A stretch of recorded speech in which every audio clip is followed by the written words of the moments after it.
এবারে জন্মদিনে বড়ি বেগমকে চমকে দেওয়ার একটা উপায় বার করেছি। উজির, বলো তো দেখি কি উপায়? নবাবের সাজিশের হদিশ পাওয়া আমার বুদ্ধিতে নামুমকিন। বেশক বহুত বড়িয়া কোনো মতলব আছে। এবারে বেগমের জন্মদিনে বিরাট একটা উৎসব করব। সারা দেশ থেকে মহান মহান অতিথিদের নিয়ে আসা হবে। দুনিয়ার সেরা সেরা খাবার, সেরা সেরা গাইয়ে, সেরা সেরা বাজিয়ে, সেরা সেরা নাচিয়ে রাতকে দিন করে দেবে এমন রোশনাই। রেস্ট নাই। কি বললে? বহুত বড়িয়া আপনার সোচ, লেকিন মাফ করবেন হুজুর, রাজকোষের অবস্থা খুবই খারাপ। উৎসব করার মতো তো রেস্ট নাই জাহাপানা। কোনো কথা শুনতে চাই না। আমি হলাম গিয়ে বাংলার নবাব। আমি আনন্দ হই হুল্লোড় করবো না তো কে আর করবে?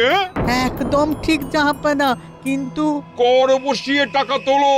সব কিছুতেই কর বসানো আছে জাহাপানা। হাসি কান্না ছাড়া আর কোনো কিছুতেই কর বসানো যে বাকি নেই।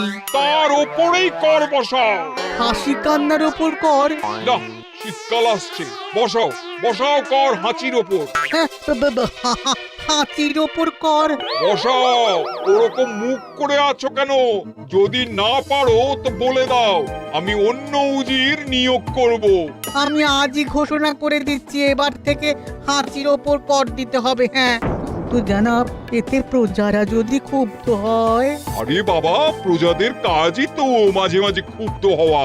তা ঠিক হুজুর। আমাকে কদর করে এমন কিছু সন্ডা আছে, তাদেরকে কাজে লাগাতে হবে। বহুত খুব জাহাপানা। তাহলে হাঁচি গোনার লোকের ব্যবস্থা করে নি। ওই সন্ডারাই হাঁচি গুনবে।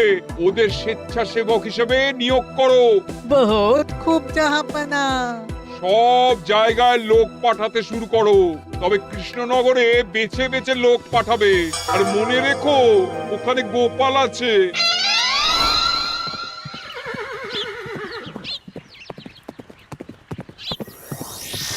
সব জায়গায় কর আদায়কারী পাঠিয়ে দেওয়া হয়েছে জাহাপানা।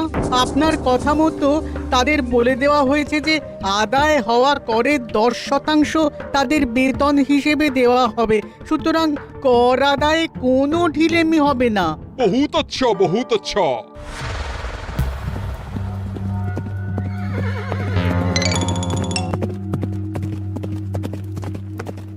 হ্যাঁ, তুমি ঠিক পড়েছো তো মন্ত্রী? হাঁচির উপরে কর? বলেন তো, আর একবার পড়ছি মহারাজ। আসলে এটা নবাবই মশকরা। আমাদের নবাব যে খুবই রসিক মানুষ তা তো আমরা দেখেছি। বারবার কৃষ্ণনগরের সঙ্গে রসিকতা করতে গিয়ে হাঁড়ি ফেটে রস একেবারে মাখামাখি হয়েছে, আর সারা গায়ে পিঁপড়ে ধরেছে। মস্করা নয়, একদম সত্যি কথা। হাঁচির উপরে কর বসানো হয়েছে, আর আমরা হলাম নবাবের খাস হাঁচি গোনার দল। আমরা এই কৃষ্ণনগরে থিতু হয়ে বসলাম বটে। এবারে হাঁচি গুনবো আর মোহর আদায় করব। গোপাল, তুমি কি বলো? সর্দার, তোমাদের এখানে আসা একেবারেই লোকসান হয়েছে। কেন মশাই? আচ্ছা, আপনি গোপাল? না না, আপনার কোনো কথাই শুনবো না। আমাদের বই বই করে বলে দেওয়া হয়েছে, গোপাল হইতে সাবধান। সর্দার, আমি তোমাকে সাবধান হতেই বলছিলাম। হাঁচি ধরতে গেলে তোমাদের খুব সতর্ক থাকতে হবে, কারণ এই কৃষ্ণনগরের বাসিন্দাদের শরীর স্বাস্থ্য এত ভালো যে এখানে কেউ হাঁচে না, কাশে না, ঢেকুর তোলে না, ইয়ে করে না। বলেন কি মশাই? এটা তো নবাবকে জানাতে হচ্ছে। যাও যাও, এক্ষুনি মুর্শিদাবাদে ফিরে গিয়ে নবাবকে জানাও। ওরে, কেউ এদের যাওয়ার ব্যবস্থা করে দে। ওই তো হেঁচেছে। হাঁচি এক, পুরো এক মোহর। হাঁচি দুই, দুই মোহর। আরে, এটা তো হাঁচির বাচ্চা, এটা তো ধরলে চলবে না। কেন? হাঁচি হলেই তো হলো। কি করব সর্দার? লিখবো? দেখ, একবার গুনে যখন ফেলেছি পুরো ছাড়তে পারবো না। আধমোহর লেখ। এটা কাশি, কাশিতে কোনো করের কথা নেই। ওরে লেখ লেখ লেখ লেখ লেখ। হাঁচি তিন, পুরো এক মোহর। হাঁচি চার।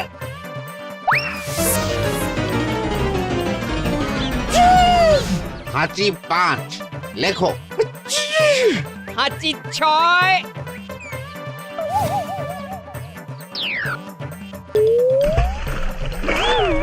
যা, যা কি রে, শুনেছিলাম কৃষ্ণনগরের মন্ত্রীটা মাথা মোটা, প্রমাণ হয়ে গেল।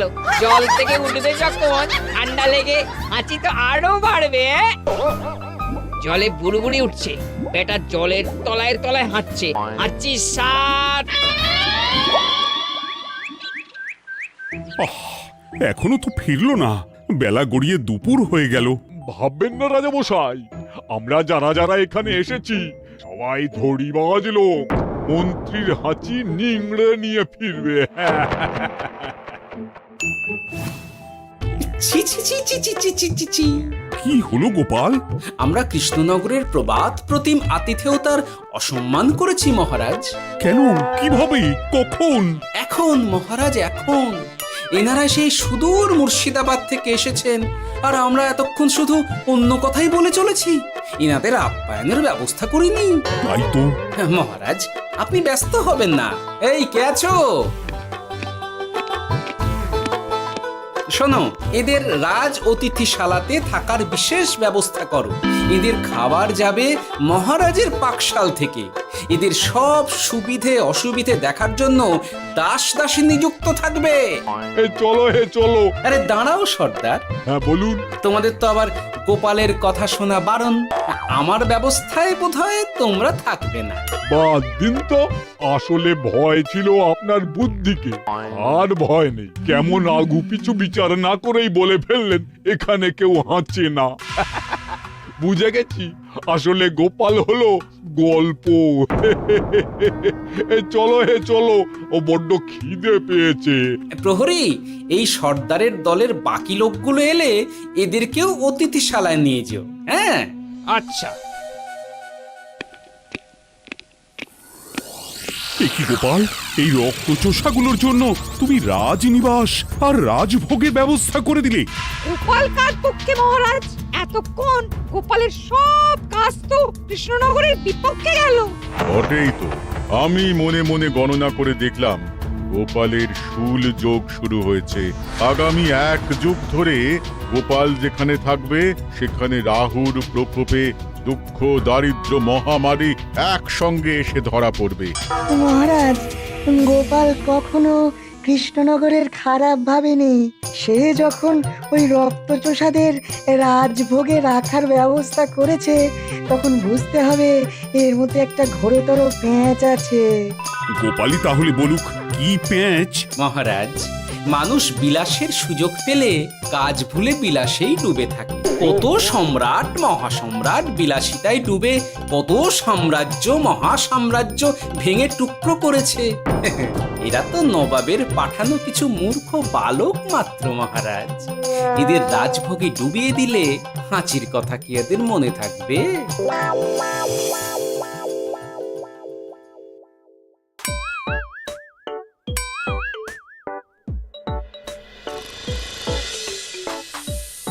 কি ব্যবস্থাপনা সব ঠিক আছে তো?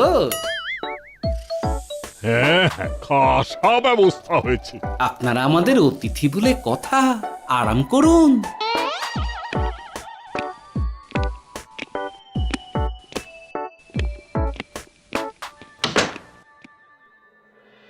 বিজ্ঞানী, তোমার এই দুমুখ আয়না আবিষ্কার তোমার জীবনের সেরা কাজ।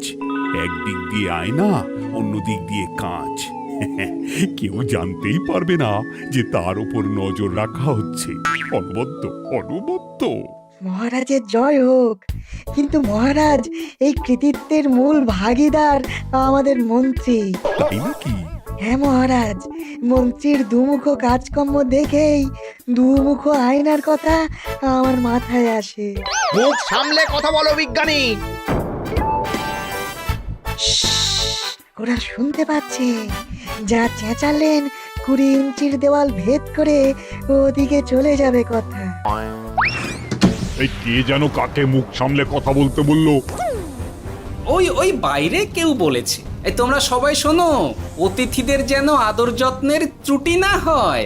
আমি আর যাই, কাল সকালে আসবো, কেমন?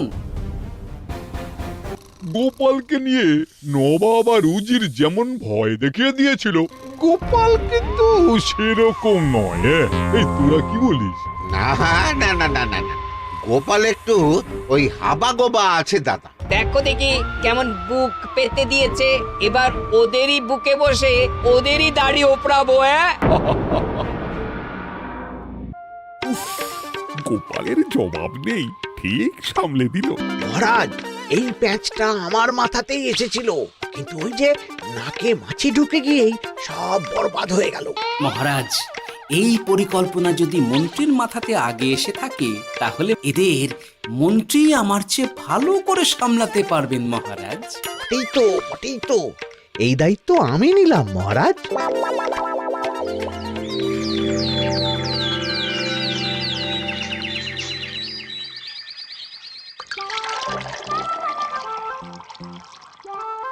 আহা, সকালে ঘুম থেকে উঠে এই রকম বেলের পানা যেন স্বর্গের অমৃত। আছে আছে, আরো আছে। পানীয়, খাদ্য, আরাম, আয়েশ, যত চাও তত পাবে। এ কি, আপনি গোপাল কোথায়? মহারাজ বিবেচনা করে দেখেছেন যে মহামান্য অতিথিদের পরিচর্যার ভার গোপালের মতো একজন ভাঁড়ের পক্ষে বহন করা সম্ভব নয়, তাই এই দায়িত্ব আমাকে দেওয়া হয়েছে। কিন্তু কোনো কিন্তু নেই সর্দার, আমি যে খানা পিনা নাচা গানা আমোদ আহ্লাদের ব্যবস্থা করেছি দেখে তুমি চমকে যাবে। দেখা নয় বিজ্ঞানী, এবার শুধু কাজের সময়। কাল মন্ত্রীর উপর ওদের ভার ছেড়ে দিয়ে কৃষ্ণনগরের যে সর্বনাশটি করেছো, কোনো কাজ করে আর সেটিকে সামলানো যাবে না। হ্যাঁ, আহা, তোমার দেখছি মন্ত্রীর উপরে একটুও আস্থা নেই। ঠিক কি প্যাচ করছো বলো তো? প্যাচের কথা পরে হবে, তোমাকে যত তাড়াতাড়ি সম্ভব হাঁচির ওষুধ আবিষ্কার করতে হবে। হাঁচির ওষুধ? হ্যাঁ, হাঁচির ওষুধ। ওভাবে দেখছো কি বন্ধু, তোমাদের কাজের সব দায়িত্ব এখন আমার কাঁধে। তোমরা আমোদ করবে আর আমি কর আদায় করে তোমার হাতে এনে তুলে দেব। সর্দার, এর মধ্যে একটা চাল আছে মনে হচ্ছে। কি আর আমি বুঝিনি। এখন কি করবে? বিশ্বাস করে আদায় উসুলের ভার এর উপরে ছেড়ে দেবে? পাগল নাকি? মন্ত্রীমশাই, বলো বন্ধু। বলছিলাম আর দেরিতে কাজ কি?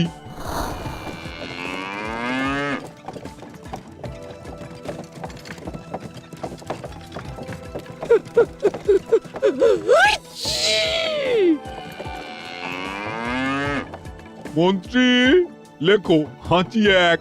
ওহে, তোমার নাম কি? মন্ত্রেশ্বর হুজুরি আগে। লিখুন মন্ত্রীমশাই, নাম লিখুন। ওহে মন্তেশ্বর, হাঁচি কর, এক মোহর ছাড়ো দেখিনি। হাঁচি দুই। আরে যাও, দৌড়ে গিয়ে দু মোহর আদায় করে আনো।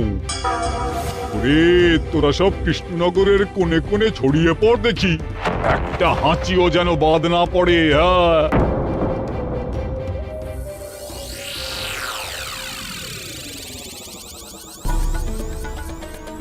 এটা হুজুরে আলাক বর্ধমান, খাম্বাত এবং কৃষ্ণনগর থেকে।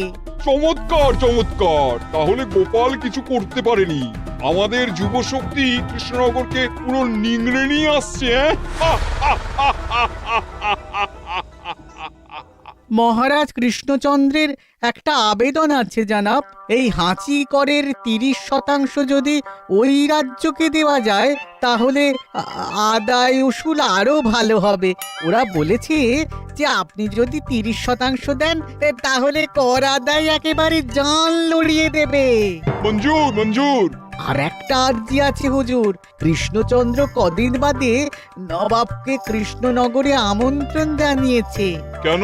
কৃষ্ণনগরের নবাব এবং তার উন্নয়ন উপলক্ষে এক মহোৎসব হবে। সেই সঙ্গে শহরে থাকা ইংরেজদের কাছেও নবাবের সৈন্য বলের এবং নবাব ও কৃষ্ণনগরের মধ্যে পারস্পরিক ভ্রাতৃত্বের সম্পর্কের বার্তাও পৌঁছে দেয়া যাবে। নবাবের অধীনস্থ রাজারা নবাবের শত্রু, এই রকম একটা ধারণা থেকে ইংরেজরা ইদানিং বেপরোয়া হয়ে উঠেছে, তাতে লাগাম উঠবে। বহুত খুব মঞ্জুর মঞ্জুর মঞ্জুর।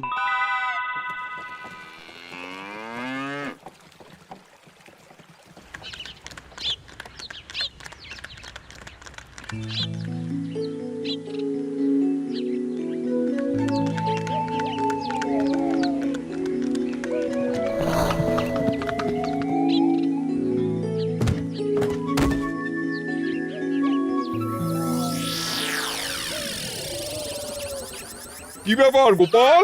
জাহাপনা বলুন, কি খিদমত করব? আমি যা বলবো তাই করবে। অবশ্যই জাহাপনা। क्या बात উজির, তুমি সাক্ষী, মহারাজ কৃষ্ণচন্দ্র আপনিও সাক্ষী। গোপাল আমাকে কথা দিয়েছে আমি যা চাইবো তাই করবে। গোপাল, তুমি আমার সঙ্গে মুর্শিদাবাদ যাবে। এখন থেকে আমার দরবারের বিদূষক হিসেবে থাকবে, কেমন? ওরে ওরে ওরে ওরে ওরে তোরা বাজনা বাজা। এখন থেকে গোপাল আর কৃষ্ণনগরের নয়, গোপাল মুর্শিদাবাদের। জোরসে বাজা।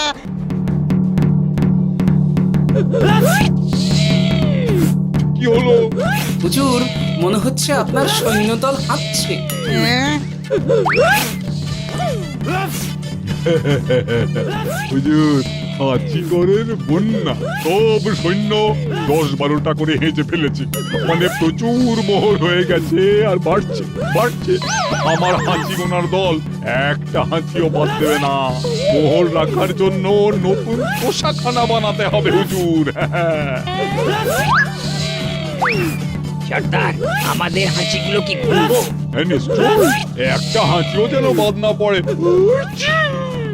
চলুন হুজুর, আমরা এখানে দাঁড়িয়ে থেকে আর কি করব? ওরা হাঁচুক আর হাঁচি গুনুক। চলুন নবাব বাহাদুর, আপনার জন্য কৃষ্ণনগরের রাজাতিথ্য অপেক্ষা করছে। হুজুর, আমার মনে হয় আমাদের কৃষ্ণনগরে এখন আর দেরি করা উচিত হবে না। আমরা সোজা শহরের দিকে রওনা হয়ে যাই। শহরের ইংরেজদের শিক্ষা দিয়ে ফেরার পথে আমরা কৃষ্ণনগরের আতিথ্য গ্রহণ করব। সে কি? মহারাজ, নবাবের মতো কর্তব্যপরায়ণ ইনসানকে তার কর্তব্য পালনে বাধা দেবেন না। আমরা ওনার শহর থেকে ফেরার অপেক্ষায় থাকবো। ঠিক আমার এক্ষুনি শহরে যাওয়ার দরকার। ইংরেজরা সব নিয়ম কানুন ভেঙে চুরে যা ইচ্ছে তাই করতে আরম্ভ করেছে। উচিত সৈন্যদের ডাক দাও, চলো রওনা হই। কিন্তু জাহাপনা, আপনার সৈন্যদের থেকে পাওনা মোহরগুলো এতক্ষণে যা হেঁচেছে, লাখখানেক মোহর তো হয়েই গেছে। ওটা আমরা নিজেদের মধ্যে বুঝে নেব। কিন্তু ওই করের 30% যে কৃষ্ণনগরের পাওনা। পেয়ে যাবে। শহর থেকে ফিরি আর একটা কথা, হাঁচি কর ব্যবস্থা এখন থেকে উঠে গেল।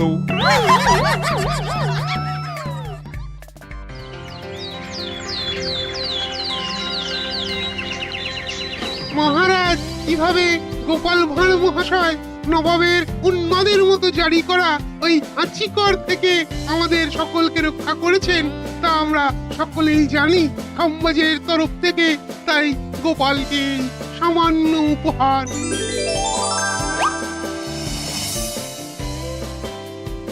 ওহ গোপাল, সত্যি তোমার জবাব নেই। কিছুই হতো না যদি না বিজ্ঞানী ওই হাঁচি চূর্ণ আবিষ্কার করত। এই উপহারের অর্ধেক কিন্তু বিজ্ঞানী। সবই তো বুঝলাম, নবাবকে সৈন্য সহ নিমন্ত্রণ থেকে সৈন্যদলকে হাঁচি চূর্ণ মাখানো, চাঁদোয়ার তলায় ঢোকানো পর্যন্ত। কিন্তু চাঁদোয়া থেকে হাঁচি চূর্ণ ঝরে পড়লো কি করে, সেটাই তো বুঝলাম না। এটা তুমি বলো বিজ্ঞানী। শব্দে বাতাসে কম্পন তৈরি হয়। গোপালের হাততালিতে আমার ঘরের শাড়ি থেকে হাঁচির জন্য ঝরে পড়েছিল। এখানে চাঁদোয়া থেকে ঝরে পড়েছিল বাজনার শব্দে। কি ব্যাপার বিজ্ঞানী, তুমি এখন ছেলে খেলা করছো? হাঁচির ওষুধ হয়ে গেছে। হয়ে গেছে? মূল উপাদান তামাক, গোলমরিচ আর আলকুশির গুঁড়ো। কাজ হবে? হাততালি দাও। কাজ হলো। ব্যাপারটা কি হলো? ওই শাড়িটাতে হাঁচি চূর্ণ মাখানো আছে।